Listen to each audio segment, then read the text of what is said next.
hariho ibimenyetso bibiri byo kubera amaso. Ikimenyetso cya mbere ni Tiro no kuba akazuyazi. Ibi bintu nashaka imbere yuko tubandanya muri uyu mwaka Imana yaduhaye tubisuzume mu bugingo bwacu. Usuzume itiro ryawe, usuzume kutarakazuyazi.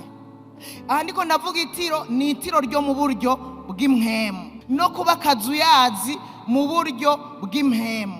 Ibi ni bimenyetso simusiga bigaragaza neza yuko umuntu yapfuye, ikanguro riri kure yiwe.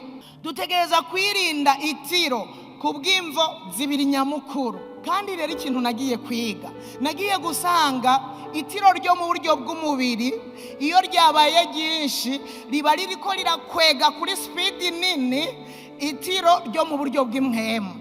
Iyo ukunda gusinzira mu buryo bw'umubiri itiro ryabaye byinshi, umenye ngo uri kurakwega, uri kurahamagara itiro ryo mu buryo bw'impwemu ririko riraza. Uwundi munsi uzosanga warasinziriye, warahezeyo.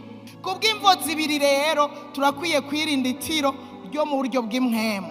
Kubera iki? Imvo ya mbere nuko ukwiye kuryirinda kugira ngo Satani ntatunyage.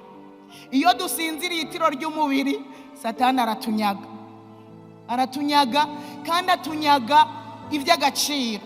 Ikigira kabiri, iby'agaciro tubihabwa mu bugingo bwacu nuko turi maso, kandi iby'agaciro tubinyagwa no gusinzira.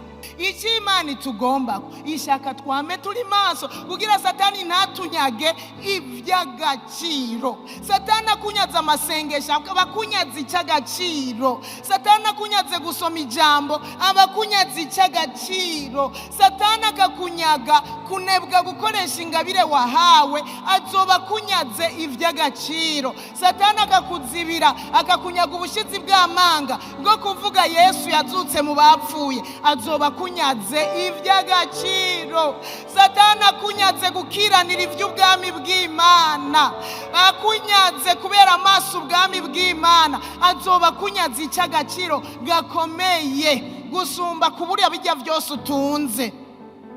Nico gituma dukwiye kuba maso ku murango no mwijoro. Ariko none hitiro ryo mu buryo bw'impwemu riragahera mu izina rya Yesu, riragahera.